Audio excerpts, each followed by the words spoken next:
దేవుని బిడ్డలారా, అనేక కారణాలు బట్టి విచారిస్తుంటాం. మనం ఏదన్నా ఆశించి పొందుకోకపోతే విచారిస్తాం. ఏదైనా అనుభవించాలనుకున్నది మనం అనుభవించకపోతే విచారిస్తాం.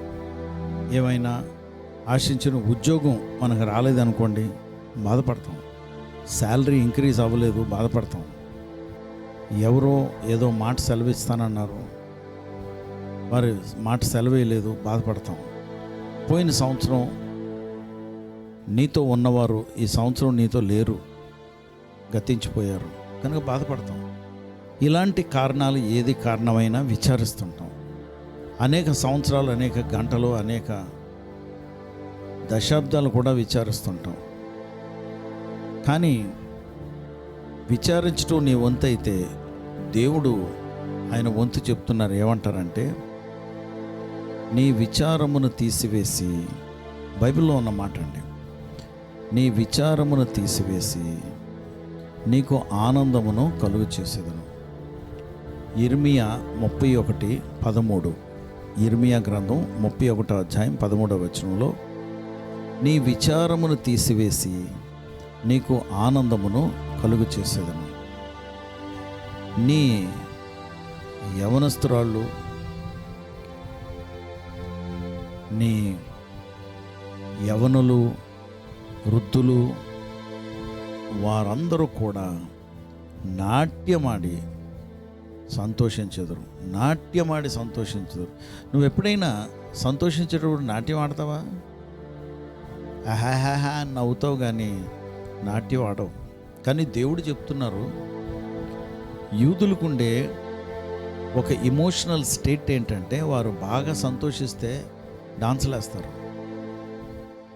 మనకంతా సిగ్గు బిడియాలు ఎక్కువ, ఇమోషన్ బయటకు ఎక్స్ప్రెస్ చేయం.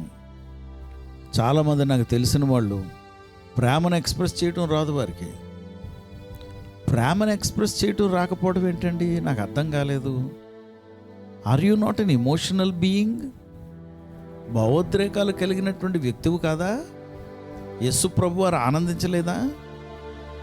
శిష్యులు పంపించారు, మీరు దెయ్యాలు వెళ్ళగొట్టండి బాబు, స్వస్థపరచండి, రోగులు బాగు చేయండి, కుష్ఠరోగుల్ని బాగు చేయండి, మరణించిన వారిని పైకి లేపేయండి, రాజ్య సువార్త ప్రకటించండి అని చెప్పి పంపించారు.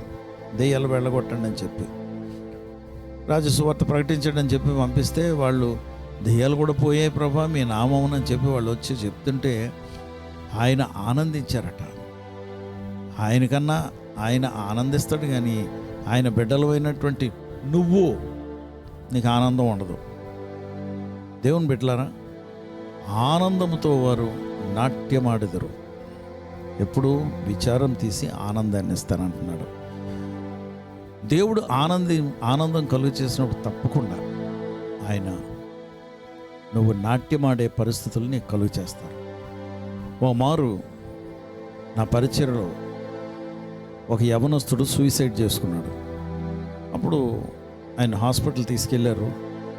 ఈ 108 వ్యాన్ ఉంటుంది కదండి, వాళ్ళు కూడా రిఫ్యూజ్ చేస్తారు తీసుకెళ్ళటానికి, ఎందుకంటే గుండె ఆగిపోయిందని. ఈ తల్లిదండ్రులు నిరీక్షణతో హాస్పిటల్ తీసుకెళ్తే ఏమైనా చేస్తారేమోనని తీసుకువెళ్ళారు. అయితే హాస్పిటల్కి తీసుకెళ్ళామండి, ఇలాగ అయ్యిందని చెప్పి గగ్గోలు పెట్టేసి ఏడుస్తున్నారు. నేను వెళ్ళిన తర్వాత రివైవ్ చేయడానికి ట్రై చేస్తున్నారు డాక్టర్లు. ఆ వేళ్ళు పట్టుకుని ఆ ఆత్మను వెనక్కి రమ్మనమని ఆజ్ఞాపించాను. నాకు సూచన వచ్చేసింది, నేను బయటకు వచ్చాను. నేను ఇంటికి వచ్చాను, ఇంకా ఆగలేదు అక్కడ. మరుసటి రోజు ఆదివారం ఆరాధన. ఈ ఆరాధనలో ఇలాగా దేవుణ్ణి స్తుతిస్తున్నాం. ఆరాధిస్తుంటే చర్చిలో ఉన్న ఒక బాబు, అబ్బాయి, తనేమో ఈ మైకులన్నీ అడ్జస్ట్ చేస్తుంటాడు. తను ఫోన్ వచ్చింది అని ఏంటంటే ఇలాగా లేచి కూర్చున్నాడట వాళ్ళ అబ్బాయి అని చెప్పాడు. వెంటనే చర్చిలో అనౌన్స్ చేశాను. అనౌన్స్ చేస్తే చర్చ్ అంతా గగ్గులు పెట్టేసి గట్టిగా అరుపులు. అయితే నేను డాన్స్ వేయటం మొదలుపెట్టాను. నిజంగా డాన్స్ వేస్తున్నాను.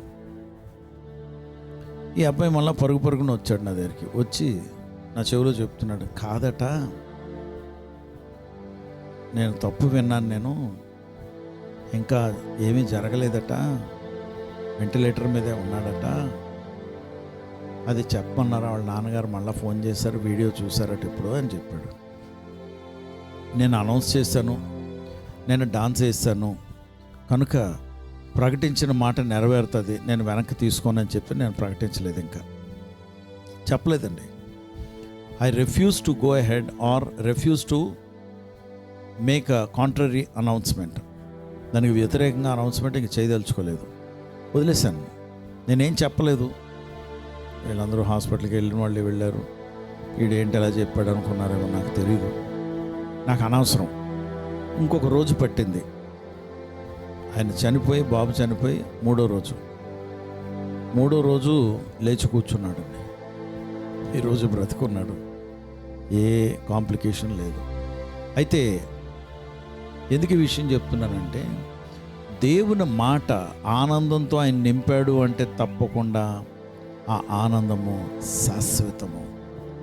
దేవుని దగ్గర నుండి వచ్చే ఆనందము అద్భుతంగా ఉంటుంది. అందుకే నాట్యం ఆడిస్తానంటున్నారు ఆయన.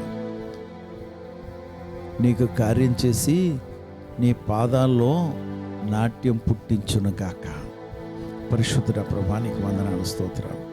నీ చేతులు నీ బిడ్డలను అప్పచెప్పుకుంటున్నాం ప్రభా. నాయన, ఈరోజు ఆనందంతో నింపి, దుఃఖం తీసివేసి, కన్నీరును తీసివేసి, బాధను తీసివేసి, ఆనందంతో నింపి నీ బిడ్డలను ప్రభా తృప్తిపరచమని యేసు నామములో ప్రార్థించి వేడుకొంచున్నాం తండ్రి. ఆమేన్.